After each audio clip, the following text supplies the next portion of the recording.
welcome back to Frankly Speaking. I'm your host, Frank. Tonight, let's call this part 28 of Mussolini, an Italian American perspective. Okay, guys, tonight we're going to be talking about young Benito. We're going to be talking about the childhood of Benito Mussolini, his family roots, the region he grew up in Italy, and some of the more, grand details that some historians have noted. Um, a lot of it does come from him. It's sourced from himself, as he wrote later on. And while I did read about Benito's youth in the Nicholas Farrell book, Mussolini: A New Life, I'm gonna, for this one, go to another source, a new book I just got recently called Mussolini by Laura Fermi. And this book was originally written in 1961. I got a 1966 copy of it. It's an older book. I'm going back closer to the source. I'm not quite sure if Laura Fermi is sort of a pro or con Mussolini. She's not a historian, but she's Italian and she's an academic of sorts, and she has some stuff to say about it. And see, with me, it's I pull my sources really from all sides, unless I see a tremendous political bias in one way or another.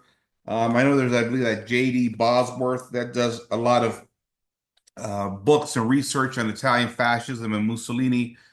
I'm not a big fan of his, mainly because he's come out and said that he writes in order to suppress the idea of Italian fascism, Mussolini, because as a political ideology, he doesn't want that to ever rise again because he sees it kind of as a negative connotation. And already we see a political bias there. I don't mind the give and take, and I do believe that this particular book is an anti-Mussolini book. I haven't gone through it all the way yet. I'm still in the first stages of it, reading about his youth. I like the balanced discussion on it. I just don't like political biases, especially from the far left, because we get so much of that in the Western liberal world when it comes to, again, Catholic Latin nations. We get a lot of it. So I'm trying to avoid this extreme bias and trying to give you guys a fair and balanced perspective. As you guys know, I give you the good with the bad when it comes to Mussolini. I've done it throughout this entire series. I'm going to continue to do that. Okay. With that being said, let's get started. All right. Mussolini was born in 1883 in Romagna, Providence, in Italy, in a little town called Prepadapio. His father, Alessandro, was a blacksmith. His mother, Rosa, was a school teacher. And interesting enough, Laura Fermi here starts off really by talking about the parents before Benito and who they were, what their backgrounds were. We get into the father, who has a very big influence on Mussolini when he's young. That's clear without a doubt. Later on, as Mussolini gets old, you see the mother's kind of influence on Mussolini kind of play a role. And I'll explain that in a minute. With Alessandro, he was a blacksmith. According to Laura Fermi, he didn't like a lot of work, hard labor. Hence, as a result, he's a Marxist revolutionary. And he was a kind of guy that kind of roused the buck, in political circles and in his local kind of districts where he kind of dwelled, and always looking to rectify the inequities of sort of politics and economics and things of that nature. And Alessandro, well, he got arrested a few times because he was inciting sort of a revolutionary spirit, that Marxist revolutionary spirit that we really saw really all throughout the 1900s and, well, really all throughout the 1800s.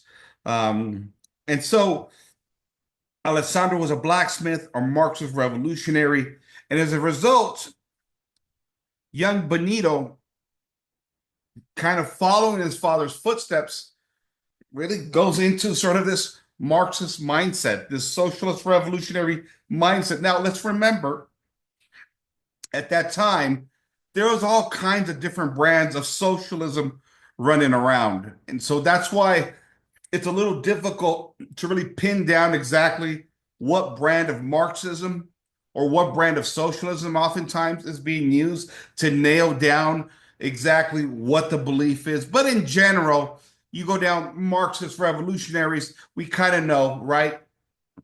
Collectivization, centralization, private property sort of being taken away. So we got the basic tenets, but they all vary in those days. And a lot of them call themselves socialists, but a lot of times they're fighting with each other because these socialists and these Marxists are all disagreeing with how, again, the grand Marxist revolutions should take place and what the end goal is. And again, Benito, following in his father's footsteps when he's born, kind of gravitates to these same revolutionary ideas. His mother, on the other hand, Rosa, was a school teacher, was a devout Catholic.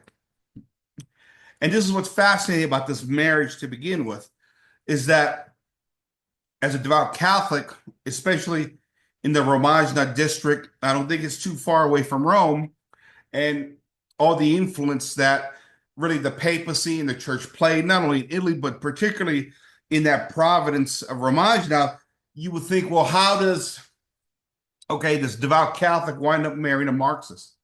Well, love, affection, how relationships oftentimes are born through passion. Sometimes we overlook those things, especially in our youth. But I think also what Laura Fermi points out in this book here, and I'll leave the link in the description box, is the fact that you have to understand the providence of Romagna to understand really why socialism in that district was so, again, so strong, so prevalent, and how it affected Mussolini. Because in many ways, when you look at history, you look at that providence, it was a province that was always attacked and invaded by different entities, the Venetians, the Lombards. You had papal disputes with different princes and kings and things of that nature. And ultimately, you have a district here where you have a hard people that have been formed by difficult politics and hard economic stress. And when those things sort of come together in the revolutionary period of the, again, 1800s, you got that Risorgimento, the Italian Revolution, and all these leftist ideas that are running through Italy. Well, they start to settle in certain parts. As I told you guys in the past, Marxism began to take a foothold in Italy before Mussolini took power, right? Remember, you have the leftist priest, Don Sturzo, right? The priest with the crooked nose, as Mussolini used to call him, that was pushing leftism, and Sicily being a part of Italy that was very poor, not much industry down there, most of it being vastly agricultural. Marxism, in order to deal with, again, the inequities of the aristocratic landholders, Marxism became very popular in Sicily, and it looked like an answer. And Romagna sounds like, by this author at least, that it's kind of a similar situation. It's a hard region with lots of poverty, with lots of political disturbances, wars, power struggles, and socialism creeps into this sort of region of Italy, and it takes a foothold. And it takes a foothold with Alessandro Mussolini, the father of Benito Mussolini. And naturally, that extends out to his son, Benito. And this is why, when you study Benito's life, he really embraced the idea of poverty, right? That there was something proud to be, to being poor in that respect. And it's how he lived the rest of his life, right? It's why Raquel Mussolini, I talked about this before, always talked about, listen, one day when he dies, they'll find nothing on him except for a handkerchief because he never cared about money. Mussolini would embrace the idea of poverty as sort of a virtue of sorts, detaching yourself from the material world, right? This is what ultimately leads to sort of these fascist revolutionary ideas that are a deviation from Marxism in many ways, right? But Mussolini would embrace this identity. Um, and so Mussolini is born, has a couple years later, has a brother, Arnaldo. And then I think a couple years after that, a sister. I believe her sister's name was Edvige, I believe it's pronounced. So he had a brother and a sister. They were from the town of Pervadapio. And again, humble, meager living. What is interesting was it was Alessandro, the father, that came from a peasant stock, but the mother, Rosa, came from more of a middle class stock. And so, again, a strange marriage in many ways, but it worked out for them. And what's fascinating about this, again, because Rosa was so devoutly Catholic, she took Benito to church every Sunday. Oh, what was the name of the church? San Cassiano, I believe, was the name of the church. I could be wrong on that one. I don't remember it off the top of my head. And Benito was a very lively character, let's put it that way. He was prone to violence, according to the authors I've read. He was very rough, rugged. He was smart, but he was smart in those things that he took interest in. And the things that he had no interest in, he wanted nothing to do with. And so his educational process, that his mother tried to give him a great education, wanted him to be successful, trying to sort of lead him more toward a bourgeois life rather than a proletariat life. Well, it kind of came with mixed results because Mussolini was sharp, but again, he was rambunctious. He could be violent, and he could be an angry child at times. And according to several sources I read, he stabbed kids. One plain rough when he got angry. He didn't kill anybody. He was more of one of these, kid things that we do, the crazy things that kids do oftentimes, but he did.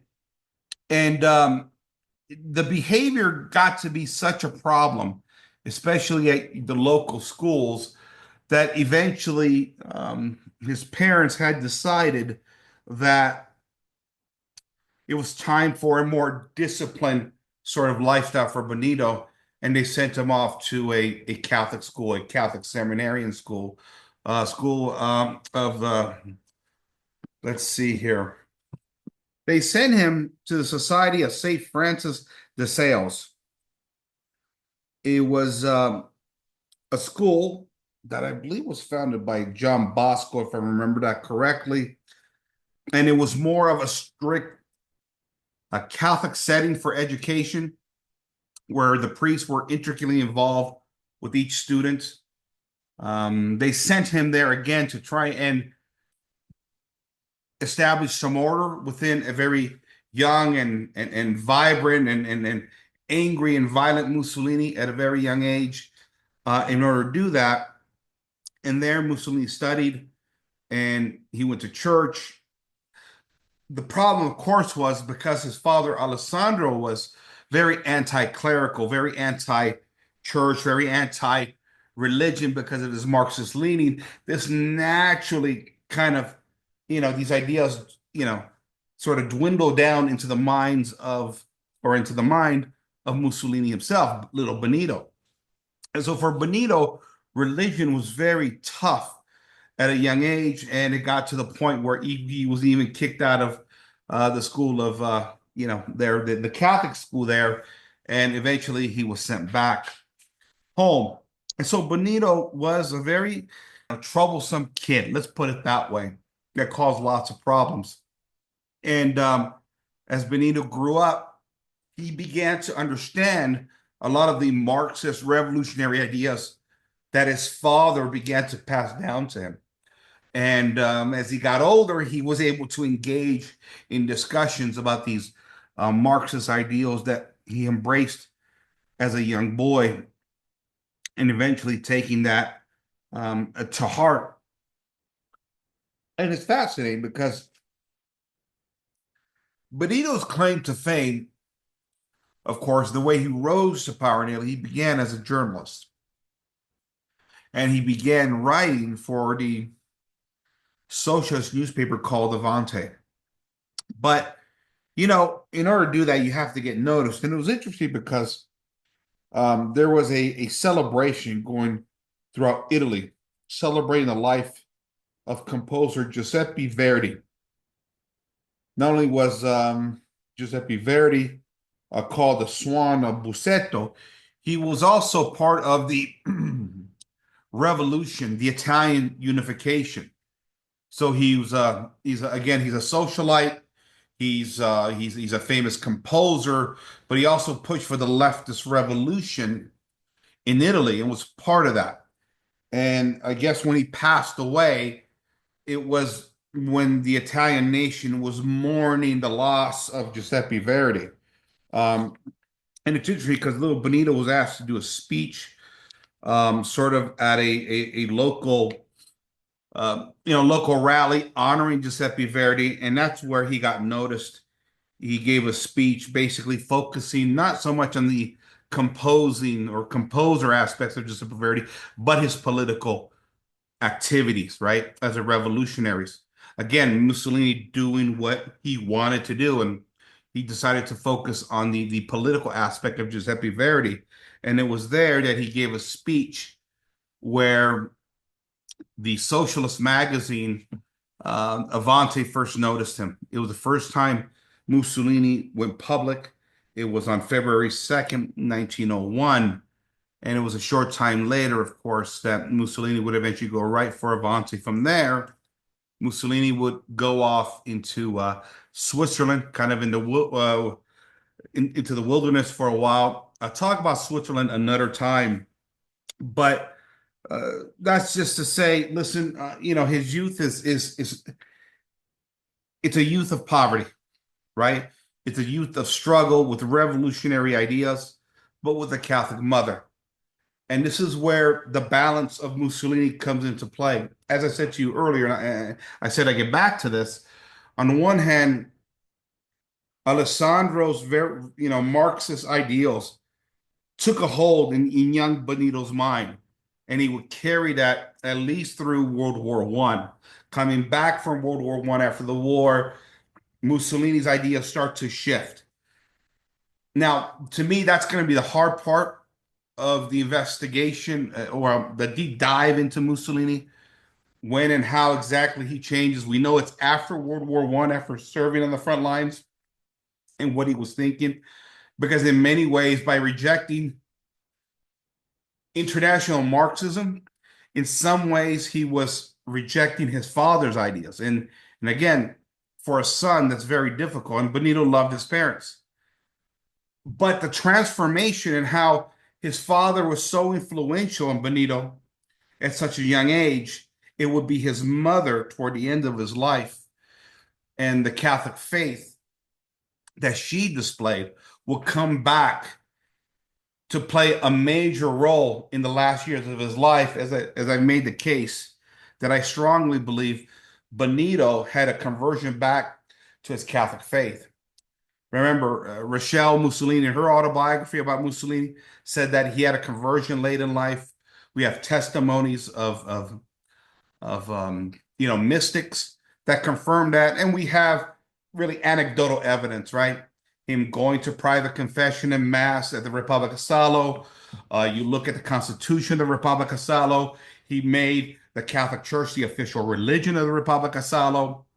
Even, after he was arrested by the king, sitting in prison at the island of Ponzo, asking a priest to offer a mass for his son, reading the book, The Life of Christ. And again, here's where the mother, right? The love of a mother, the prayers of a mother that I can't stress enough.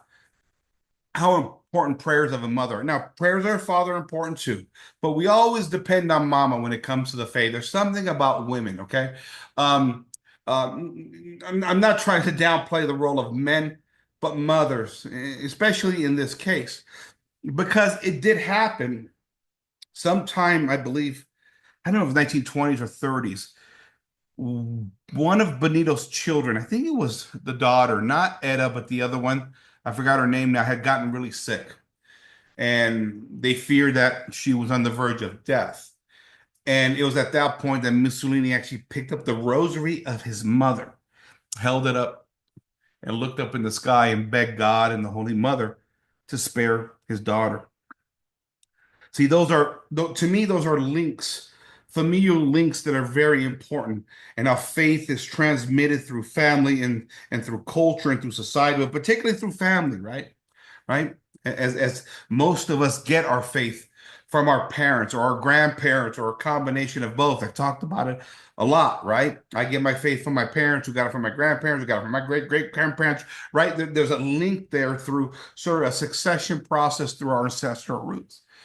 And here, despite the contradictory nature of Marxism and Catholicism, where he has a father that's a full-blown Marxist, anti-clerical, it is a faith of the mother that endures to the end. That's the beautiful part of this story with Benito. And you have to set aside the things about the war, that everybody brings up, because there's more nuance to the life of Benito. He's a very complex character. I'm bringing up the personal element here, that a lot of people don't like to dive into, but clearly a child of two worlds, and you know, two really polar opposite worlds in many ways, and how he matures throughout his life is fascinating. Benito, though, as a young man, got into a lot of trouble, lots of fist fights. Like I said, he was known to stab a couple of kids. Nothing like, our kids do mean and cruel things. Nothing intended to kill anybody, from my understanding. There's nothing of that nature. Just kids do cruel things, and he was rambunctious. I think the thing with the stabbings, right? Mussolini admits it himself, right? It's always brought up by many authors as a way to show, okay, look, this is how violent he is, right? And this is, of course, the nature of fascism. This is the nature of World War II and the evil nature and the bloodlust of the Axis powers. And here's one of its leaders, right? It starts at a very young age, right? I just think that's a hard case to make, because many of us are very hyper. Many of us have rude tendencies when we're very young and immature, and even some of the people later on, nicest, best people you will ever know, are people that regret many of the things they did when they were young in life. I just think, again, when you talk about governance later on, if the question is you're trying to prove sort of a history of violence, um, again, I just don't know if Benito was that bloodthirsty, like the failed Austrian painter, like Mao and Stalin. He's always categorized there because of the alliance that he made at the end, an alliance that he was forced into. But it's a very difficult stretch, to say that he was bloodthirsty, right? That he, like Stalin, who just wanted blood, basically, and murdered millions upon millions of people. It wasn't the history of Benito Mussolini and Italian fascism. Now, do things happen in the midst of governance? Yes. Do things happen in the midst of war?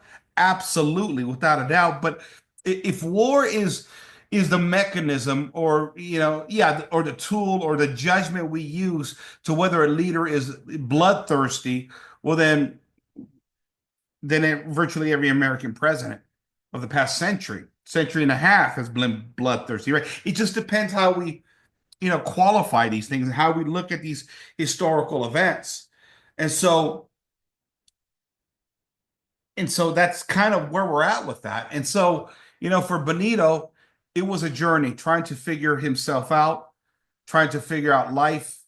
And in many ways, Mussolini wandered for many years. Again, we'll get into Switzerland, but just suffice it to say, understanding Mussolini is understanding his roots, understanding where he came from, the revolutionary spirit that was sweeping through all of Europe. As I said so many times before, you just can't ignore the French Revolution and what it did to Europe, because it affected Europe for 150 years, all the way up to the lead up of World War II.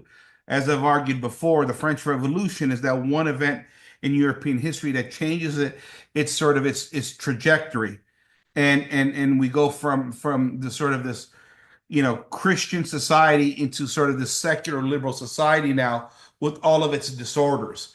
And those disorders really played out through the 1800s and the first half of the 1900s and leads us to World War I and World War II. And so to Benito, his father, his family, many Italians, just like look, many Spanish and many French, and many, liberalism and the revolutionary ideas that were sweeping Europe at the time, as the Catholic Church diminished in its role, socialism and liberalism rose, right? This affected everybody in Europe. Now, in a place like France, for example, it affected France a lot worse, right? France was a society and a government composed of radicals, Freemasons, socialists, Marxists, and this is why they were very easily willing to cut a deal with the Soviet Union almost right away without really any qualms about it because they shared a lot of the ideological principles in many ways, right? While the more Catholic nations, because Catholicism effectively started to die off in France, or I mean, you might have had your hardcore remnant in France, don't get me wrong. I know that existed. But in terms of governance, France was radical, man. I mean, it went far kooky left pretty fast, and it's never recovered. And it's why it has all of the problems that it has today. But in the Catholic nations, it resisted those Marxist ideas as best as it could. And maybe if World War II goes a different way, especially if America doesn't get involved, maybe fascism beats back Marxism to a certain degree. And then, of course, we have the debate, what's worse, fascism or communism or Marxism, right? We could have that debate. But the one thing you can say about fascism is being a nationalist movement, in many ways, they wanted to be left alone. While international Marxism always proclaimed that it wanted a global revolution. That's why I say, in many ways, the Western liberal republics, England and America, siding with Uncle Joe. Well, it's been a disaster since the end of World War II. All of the West has been consumed by these socialist ideologies, and nobody knows how to get the genie back in the bottle. But we have our platitudes and our narratives and our fairy tale histories to show how we made the right decision because it fits the liberal paradigm of our time. It justifies all the foreign policy decisions since the end of World War II and the direction the West has gone since that time. So as the Catholic world has died off, the Catholic Church's influence across the globe has died off in the wake of the crisis post-World War II, liberalism has rose, and along with that, lots of the disorders that we see in the world today.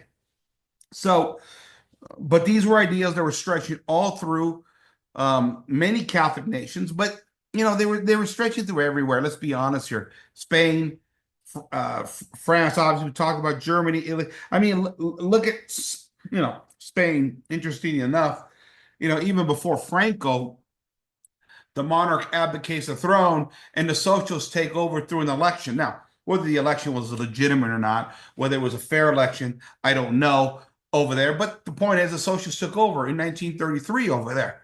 I mean, this is a Catholic nation that was just handed over to a bunch of Marxists, right? And it goes to show you how deep and infested Marxism was, especially with now the Soviet Union and Stalin is sort of controlling the levers of power throughout all of Western Europe, and supporting these revolutionary causes.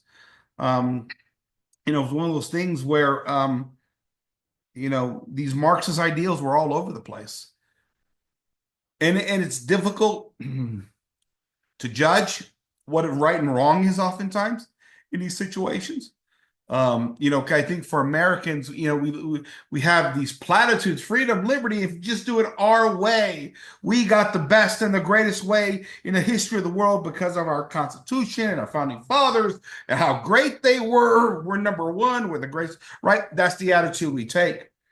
But America, again, was a unique set of circumstances, right? You could practice certain elements of subsidiarity and limited government temporarily because of the mass geography that needed to be simply populated throughout not only the 1800s, all throughout the 1900s, to be honest with you, right? And so, you got to America, you found your little corner, and long before mass communications and mass travel, nobody would bother you, right? This is why, like I said, you got the Mormons in Utah, right? They leave the East Coast, they come out to Utah. Nobody bothers them for about 150 years until the world becomes a lot smaller because of mass communication.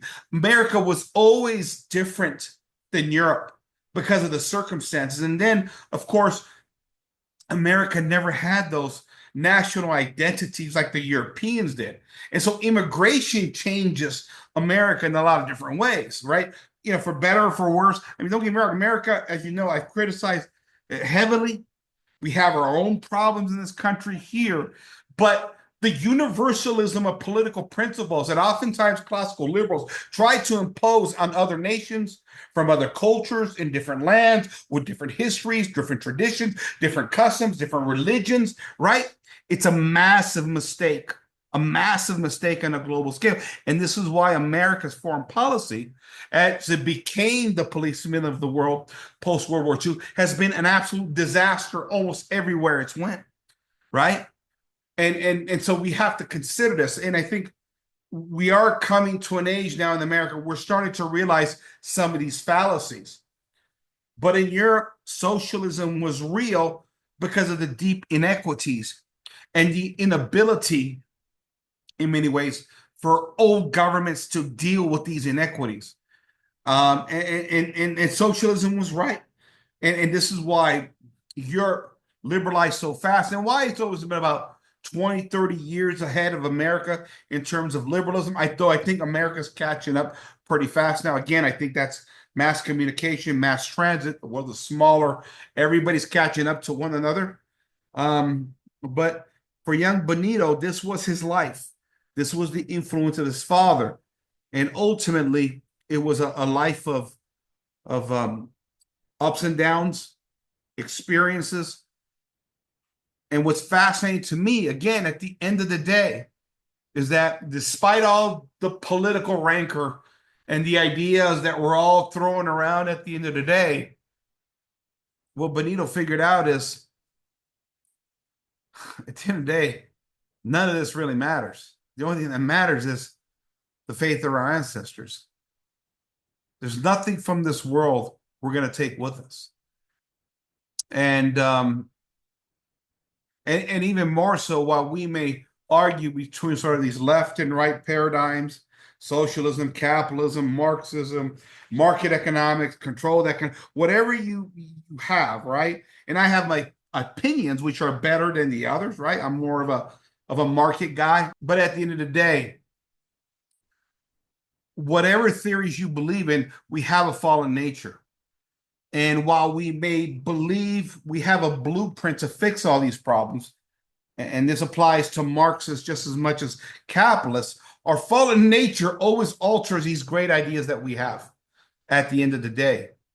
And to me, this is what Mussolini represents at the end of his life, embracing the faith of his mother and coming back to the faith at the end of the day. Again, this is separate from the war and what took place there and the historical judgments because of that war and the alliance with a failed Austrian painter. I've talked about that before. I'm talking about Mussolini as a person, as an individual, in the journey we all take in life, in culture, in family, in politics, and in faith. He really came full circle in this life and figured out what many of us will figure out at the very least at our deathbeds, right? That in this world, we take nothing with us, right? We came from ashes and we become ashes at the end of the day. The only thing that matters is Christ. The only thing that matters is our Lord and serving him. And from the testimonies of the mystics, It took a while for Benito to figure it out, but he figured it out. And while for Rosa, his mother, as a young boy, being very violent and troublesome and sort of unsteady as a boy, it must have been terribly frustrating, especially when he got kicked out of schools. Rosa never gave up on Benito. I would argue that many of us that still believe in the faith have been saved by the prayers of a mother or grandmother, and fathers too, don't get me wrong. But generally, from what I've seen, it is the women that keep the faith oftentimes when men straggle in society. But in this case, it seems as if the faith of his mother saved Mussolini at the end. It's very fascinating, to say the least. And so there you have it. In a nutshell, trying to give you the main highlights of his youth. Again, Mussolini, after turning 18 years of age, gives a big speech on Giuseppe Verdi.